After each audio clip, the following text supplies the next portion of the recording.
Floriane Varieras, merci d'avoir accepté l'invitation de BFM Alsace. Vous êtes adjointe à la maire de Strasbourg en charge de la lutte contre la précarité. Le conseil municipal où vous vous trouvez justement a voté tout à l'heure pour l'acquisition de plusieurs tiny houses pour loger qui, quand, combien de temps et où?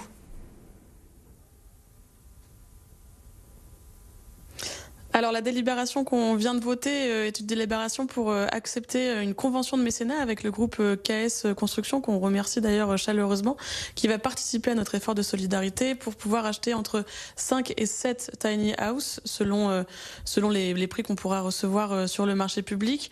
5 à 7 tiny house qui pourront héberger des familles dont les enfants sont scolarisés dans nos écoles et qui se retrouvent à la rue, un phénomène qui malheureusement arrive de plus en plus, et tout cela se passera rue de la Carpe Haute jusque fin 2026. Ça pourrait être mis en œuvre quand?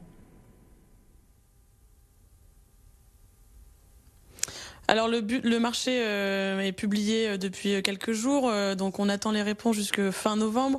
Un ensemble de constructeurs de tiny house pourront y répondre, et puis l'idéal pour nous c'est de pouvoir les mettre en opération, enfin qu'elles soient opérationnelles durant l'hiver pour pouvoir héberger les familles lorsqu'il fait le plus froid à l'extérieur. Le but c'est vraiment de pouvoir répondre à ce besoin qui est vraiment criant sur Strasbourg. Il y a plus de 300 personnes au campement Méno-Crimerie, environ 100 dans un campement Montagne Verte. Il y a entre 800 et 900 personnes qui appellent le 115. Faute de moyens de l'État, on a à cœur de pouvoir aussi proposer des solutions. Vous le savez, on a créé 600 places d'hébergement depuis 2018, 500 places depuis 2020. On essaye ici de pouvoir apporter des solutions. Notre cible, c'est vraiment les familles des enfants qui sont à la rue, qui sont à l'école, et les héberger permettra pour eux de pouvoir suivre une scolarité un peu plus normale que celle qu'ils ont aujourd'hui, où il s'agit de, après l'école, de retourner malheureusement sous une toile de tente. Floriane Varieras, une tiny house, c'est tout petit, donc on imagine quoi, une demi-douzaine de familles avec quoi, 2 enfants maximum, parce que c'est vraiment pas grand ces structures-là. Non, c'est pas très grand, c'est entre 22 et 27 mètres carrés. Et on dit entre 5 et 7 tiny house parce que pour le coup, sur le terrain de la Carpe Haute, il y a déjà une partie où il y a du bitume, et le but c'est de pouvoir mettre les tiny house sur la partie déjà bitumée pour ne pas imperméabiliser davantage et pour pouvoir aller vite, ce que je vous disais, de pouvoir ouvrir avant le printemps, pendant l'hiver. Et donc c'est la capacité que le terrain pourrait avoir. Mais l'avantage de ces tiny house, c'est que après 2026, en 2027, on pourra les mettre ailleurs.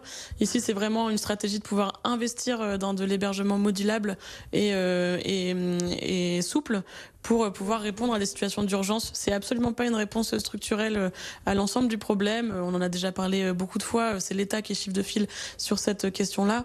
Mais par contre, nous, face à la situation des enfants qui sont à la rue dans nos écoles, on décide de pouvoir agir. Et cela se passe dans un premier temps à la Carpe Haute et plus tard sûrement ailleurs. Vous avez parlé des 900 demandes au 115 chaque semaine. Ces quelques places, là, ça va pas changer grand-chose. Ça va un peu être une goutte d'eau, je disais.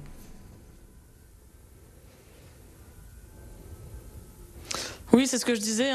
C'est l'État qui est en chef de file sur cette question-là. Malheureusement, depuis maintenant de nombreuses années, on n'a eu aucune annonce qui permettait de pouvoir nous donner un cap. Donc, faute de cap, on essaye aussi de faire comme on peut, nous, à l'échelle d'une ville. Donc, on investit aujourd'hui dans les tiny house. On a les 500 places d'hébergement qui sont financées par ailleurs. Donc, c'est toutes les nuits aujourd'hui à Strasbourg, 500 personnes qui dorment au chaud dans des appartements grâce à l'action volontariste de la ville, plutôt que de dormir dehors. C'est toutes ces actions-là qui s'accumulent et qui permettent de pouvoir répondre à l'urgence sociale sur notre territoire.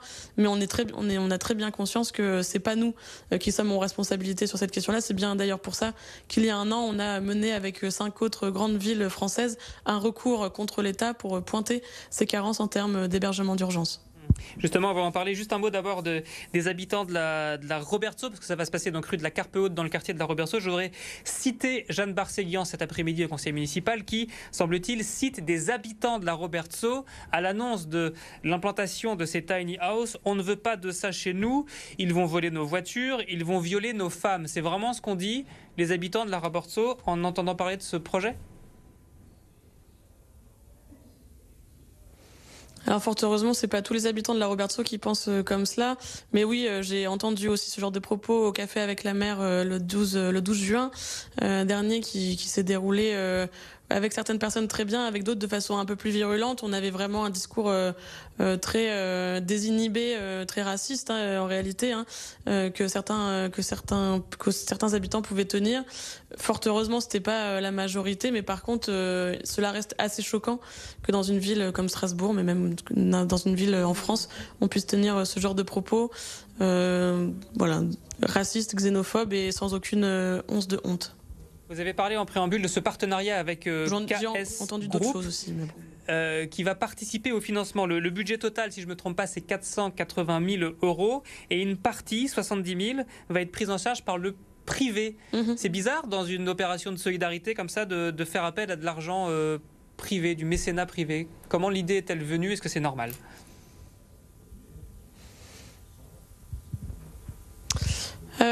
Eh bien, on a les tiny house, ça fait longtemps. C'était un projet qu'on avait depuis longtemps, qu'on voulait mettre en œuvre. Et puis le KS Construction, donc qui est un bâtisseur, a voulu pouvoir mettre sa pierre à l'édifice.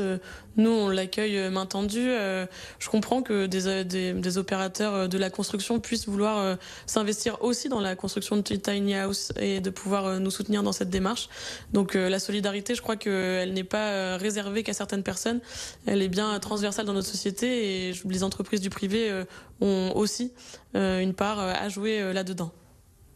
Je précise que 25 associations de solidarité ont écrit au préfet ce matin. Ils dénoncent le dialogue de sourds et l'affrontement entre les pouvoirs publics, donc la préfecture, et aussi vous, Floriane Varieras.